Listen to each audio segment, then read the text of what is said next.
ये कलिकाल आपको धर्म से हटाने का प्रयास करता है। बार बार भगवान का भजन करिए। लोग कहते हैं महाराज जब पूजा करने बैठते हैं तो मन बहुत भटकता है। मन भटकता नहीं है, ये कलिकाल भटकावता है। कलयुग में बैठकर सतयुग का काम करेंगे, कैसे बर्दाश्त करेगा हो? ये जो कलिकाल है ये बार बार आपको डिस्टर्ब करेगा और इसी को छोड़ना नहीं है। वो नहीं मान रहा है तो आपको भी नहीं मानना है, धर्म पर आगे बढ़ते चलना है। ये जीवन है। इन समस्याओं के आने के बाद भी हम एकाग्र कैसे रहे, ये प्रश्न है। कई लोग ये भ्रम बना करके मन में बैठे हैं कि भगवान का भजन करने से कष्ट नहीं होगा, भगवान की पूजा करने से दुख नहीं आएगा। सब आएगा हो। इस संसार का नाम दुखालय है, ये दुख का घर है। यहां आइएगा, जन्मत मरत दुसह दुख होई। जन्म लेते समय मरते समय दुसह पीड़ा होती है, बहुत कष्ट होता है। जिस जीवन का प्रारंभ ही दुख से होता है और अंत ही दुख से होता है, वहां सुख ढूंढ रहे हैं, ये दुखालय है। तो महाराज भजन करने का लाभ क्या है? भजन करने का लाभ ये है कि जीवन में कितना भी बड़ा दुख आ जाए हमारा मन विचलित नहीं होगा। ये भजन का प्रभाव है। जीवन में कितना भी दुख आ जाए हम धर्म पथ से भटक नहीं सकते हैं, ये भजन का प्रभाव है। जीवन में कितना भी कष्ट आ जाए भगवान पर से भरोसा कम नहीं हो सकता है, ये भजन का प्रभाव है। इसलिए भजन करना है कि जीवन में विपत्ति आवे तो भगवान पर से भरोसा ना हटे। एक परिवार को मैं जानता हूं, नाम नहीं लूंगा, कलकत्ता में जीवन में कष्ट हुआ, भगवान की मूर्ति को मार के तोड़ दिए।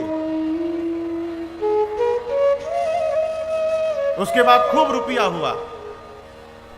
एक दिन मिले, बताए बड़े गर्व से, सुनता रहा।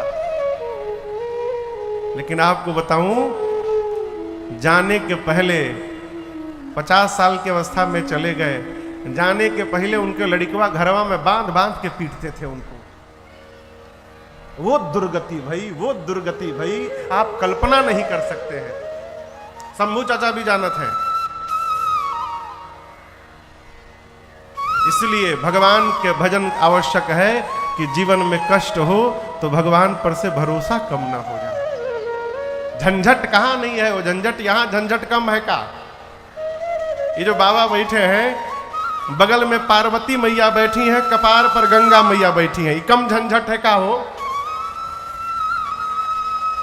आप अपने श्रीमती जी के साथ बैठ के कहीं देख लीजिए, आप दर्शन करिए बाबा को। ये अग्नि है, नेत्र, तीसरा नेत्र, अग्नि के ऊपर गंगा जी जल को बिछा के रखे हैं। ये झंझट नहीं है तो क्या है आप बताओ? बाबा के गले में सांप है, गणेश जी की सवारी चूहा है। सांप के सामने चूहा भी फुदकता रहता है, सांप से चूहे को बचा के रखना है। ये झंझट नहीं है तो क्या है? कार्तिकेय जी की सवारी मोर है, मोर सांप को छोड़ता नहीं है, लेकिन मोर सांप आमने सामने है, दोनों को बचाना है। झंझट है कि नहीं है? बाबा चलते हैं नंदी पर, हमार माई चलती हैं बाघ पर।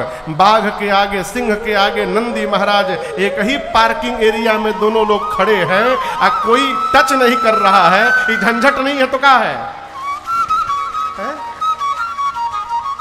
इतनी समस्याओं को भी लेने के बाद हमारे बाबा आनंद में रहते हैं। क्यों? कारण जानते हैं? तुम पुनि राम राम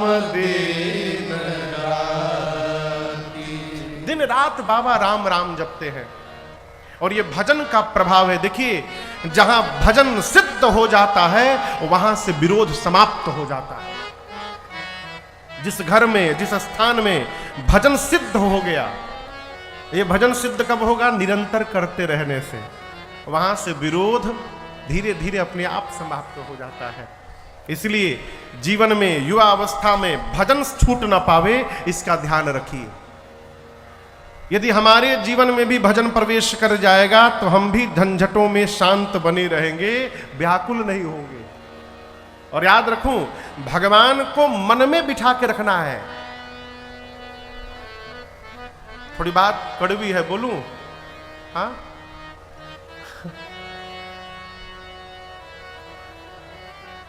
घरवा वाले मन को डस्टबिन बना के रखे हैं, किसी को चिंता नहीं है वो आपके मन की। सब यही पूछते हैं आप हमारे लिए क्या करते हैं, जो मिलेगा यही पूछेगा आपने क्या किया हमारे लिए। अरे एक ठे लड़का अमेरिका में अपने बाप पर केस कर दिया, हमको पैदा क्यों किए। मैं सुना तो आश्चर्य, हम और आप बहुत बढ़िया देश में रहते हैं साहब, अमेरिका में आप बच्चे को छू नहीं सकते हैं, तुरंत 191 मिला देगा। 911 ऐसा कोई नंबर है वहां पर, पुलिस आ जाएगी, आपको जेल हो जाएगा। आप कैसे मार दिए, इतना आतंक। आप छोटे बच्चे को अपने साथ सुला नहीं सकते, उसके लिए अलग से बिस्तरा लाना पड़ेगा, कब वो घर में चेक इन हो सकता है। एक 12 साल का लड़का है, 16 साल का लड़का पढ़वे ना करे, ये 1.5 साल पहले घटना सुना रहा हूं, पढ़वे ना करे, पिताजी बोले गलत संगति हो गई, और अमेरिका में पिताजी डांटे तो कहे बुला लूंगा 911, जो भी नंबर है 911 के 19 जो भी नंबर है बुला लूंगा। पिताजी डर जाए। एक दिन इतना परेशान किया कि उनका हाथ उठ गया, पहली बार बच्चे को चाटा मार दिए। उसने फोन करके बुला लिया पुलिस को, पुलिस आ गई, उनको जेल ले जाने लगी। प्रेमचंद जी उन्होंने कहा कि देखिए मेरी मानसिक स्थिति बिगड़ गई थी, मैं बीपी बढ़ गया था, उसमें मेरा हाथ उठ गया। तो पुलिस ने कहा फर्स्ट एंड लास्ट चांस दे रहे हैं। पुलिस चली गई। 6 महीने के अंदर उस आदमी ने इंडिया में अपना बिजनेस का पूरा सेटअप तैयार किया, धीरे धीरे, घर में किसी को नहीं मालूम। 6 महीने में इंडिया में पूरा बिजनेस सेटअप किया, यहां आके घर खरीद लिया पूरा, और वहां का सारा संपत्ति बेचा। पूरे परिवार को लेके इंडिया चलना, अब इंडिया में बिजनेस करेंगे, यहां लॉस हो गया। दिल्ली उतरे लोग। दिल्ली उतरने के बाद जैसे इमिग्रेशन क्लियर हुआ, इमिग्रेशन जैसे क्लियर हुआ, भारत में प्रवेश हुआ, एयरपोर्ट से बच्चे को पीटना शुरू किए। बोले अब बुलाओ 911 यहां पर, तुम अब बुलाओ, अब बुला के दिखाओ यहां पर। दिल्ली एयरपोर्ट से कूटते हुए घर तक ले गए। देखिए वो सौभाग्यशाली है जिसको बचपन में माता पिता से मार पड़ी है। क्यों? मिट्टी का घड़ा जब तक ठोकाता नहीं है हो, तब तक उसको आकार प्राप्त होने वाला नहीं है। कुम्हार भीतर हाथ लगाकर ऊपर से ठोकता रहता है, नीचे से ममता दुलार का हाथ ऊपर से ताड़न रहता है, तब जाकर घड़े को आकार प्राप्त होता है। जिसने मार नहीं खाई माई बाप की, वो कौन सा जीवन है। और याद रखिएगा, आपको डांटता भी वही है जो आपको प्रेम करता है, आपको मारता भी वही है जो आपको दुलार करता है। जिसको दुलारने का अधिकार है उसको मारने का भी अधिकार है, और ये केवल भारत भूमि में है। इसलिए हम आप सौभाग्यशाली हैं कि यहां जन्म मिला है। मन को परमात्मा में लगा के रखिए, शरीर को संसार में लगा के रखिए। शरीर से परिवार का, समाज का व्यवहार करते रहिए, मन को भगवान में लगा के रखिए। यदि मन में भगवान नहीं है तो शरीर से कितनों करिए, कोई मतलब होने वाला नहीं।